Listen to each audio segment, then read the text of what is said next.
Hello and welcome back. The Dalai Lama is revered as a hero by his people and respected worldwide for his peaceful philosophy. But a number of exiled Tibetan Buddhists living in India no longer believe in his leadership and are accusing him of religious discrimination.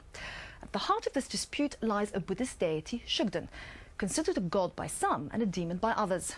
The Dalai Lama has banned worship of Shugden. In May, 400 monks were thrown out of monasteries because of their religious beliefs, and Shugden worshippers have been shunned by other Tibetan Buddhists. On the streets of the Tibetan refugee camp of Belakope in southern India, Delik Tong, a Shugden worshipping Buddhist monk, is no longer welcome.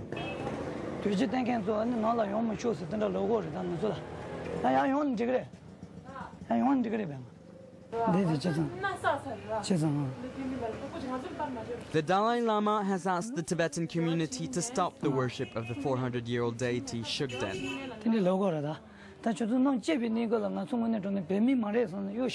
What this means in practice is that Delik Tong cannot walk into this shop because of his religious beliefs.